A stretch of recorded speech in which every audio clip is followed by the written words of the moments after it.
کیا کبھی ہم نے یہ سوچا ہے کہ آج 2024 ہے، ہاں جی، اب 100 سال بعد سیم یہی ٹائم، سیم یہی وقت، یہی دن، یہی لمحہ اور یہی جگہ، آپ میں سے کون کون ہوگا؟ کوئی بھی نہیں ہوگا۔ 100 سال بعد کوئی بھی نہیں ہوگا۔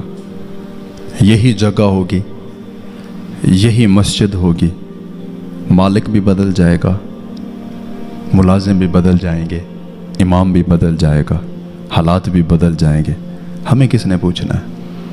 100 سال بعد وہ پراپرٹی، وہ جگہ، وہ زمین جس کے پیچھے ہم نے اپنے سگے بھائی کو قتل کر دیا، 100 سال بعد اسی جگہ پہ کوئی اور قابض ہو کے بیٹھا ہے اور اس نے بڑی ساری تختی لگا رکھی ہے کہ یہ فلاں حضرت صاحب کا گھر ہے۔ 100 سال بعد ہمیں کسی نے پوچھنا بھی نہیں ہے۔ 100 سال بعد وہ ہماری زمین جس کے پیچھے ہم نے اللہ اور اس کے رسول کو بھلا رکھا ہے، وہ مال و دولت جس کے پیچھے ہم نے نماز بھی چھوڑ دی، قرآن بھی چھوڑ دیا، دین کا راستہ بھی چھوڑ دیا، 100 سال بعد کچھ بھی نہیں ہونا۔ کسی نے ہمیں یاد تک نہیں کرنا، کسی نے ہمیں پوچھنا تک نہیں کہ کوئی بندہ تھا۔ اب یہی وقت، یہی لمحہ اور یہی دن اور یہی نماز کا وقت 100 سال پہلے یہاں پر کون تھا؟ نہیں پتا ہمیں۔ ایسے ہی 100 سال گزرنے کے بعد ہمیں بھی کوئی نہیں جانتا ہوگا۔ تو کیوں نہ اپنی زندگی کا مقصد سمجھ کے اپنی زندگی کو گزارا جائے۔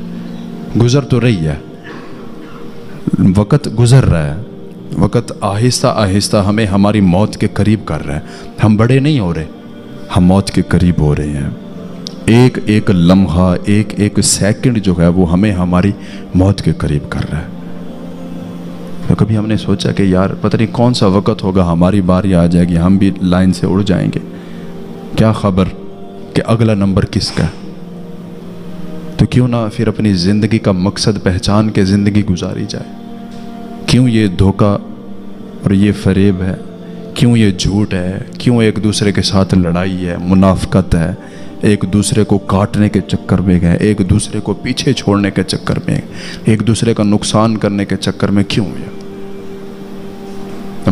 موت کا پیغام تو سب کے لیے ہے، یہ حکم نامہ سب کے لیے ہے۔ کل نفس ذائقۃ الموت، چاہے کوئی انسان ہے، چاہے کوئی جانور ہے، جو بھی جاندار ہے اس نے مرنا ضرور ہے۔ تو یہ ہمارے لیے بھی گئے، مرنا ہم نے بھی گئے۔ ایک رات ایسی بھی آنی گئے جس کی صبح قیامت والے دن ہوگی۔ ایک وقت ایسا بھی آئے گا کہ ہم اپنے کپڑے اتارنے پر بھی قادر نہیں ہوں گے۔ ایک وقت ایسا آئے گا کہ ہم سن تو سب کو رہے ہوں گے لیکن ہم بول نہیں سکیں گے۔ ایک وقت ایسا آئے گا کہ ہم خود نہا بھی نہیں سکیں گے۔ ایک وقت ایسا آئے گا کہ جب ہمیں 4 کندھوں پر اٹھا کر لوگ جو ہے اسی در پر چھوڑ کے جائیں گے جہاں پر آج ہم اپنے 2 پیروں پر چل کر آنے کے لیے تیار نہیں ہیں۔ آنا تو ادھر ہی ہے، کوئی بندہ بھاگ نہیں سکتا۔ راستے جدا جدا ہیں لیکن منزل سب کی ایک ہے۔ ذات پات، برادری، رنگ و روپ، نسل، شجرہ، سب کچھ ہر کسی کا مختلف ہے لیکن منزل سب کی قبر ہے۔ جانا سب نے قبر میں ہے۔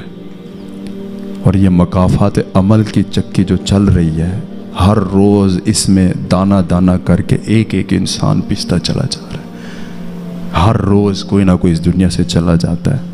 ایک دن ہم بھی چلے جائیں گے، ایک دن ہمارے لیے بھی لوگ یہی کہیں گے کہ بہت اچھا بندہ تھا، انا للہ و انا الیہ راجعون۔ بس یہ انسان کی اصل اوقات ہے۔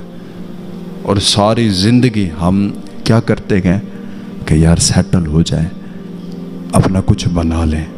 ساری زندگی یہی کیا ہم نے، کیا کہ یار ہم سیٹ ہو جائیں، کچھ بن جائیں، کچھ کما لیں، کچھ کر جائیں، لیکن پھر بھی دنیا نہیں چھوڑتے۔ آخر میں کیا ہوتا ہے؟ مرنے کے بعد ایک بندہ آتا ہے، قبر میں لٹایا، منہ قبلے کی طرف کر دیا، پھر کہتا اب یہ سیٹ ہو گیا ہے۔ سیٹ تو ہم نے قبر میں ہی ہونا ہے۔ اصل اوقات کا پتہ بھی ہمیں قبر میں چلنا ہے۔ کبھی سوچا قبر کے بارے میں؟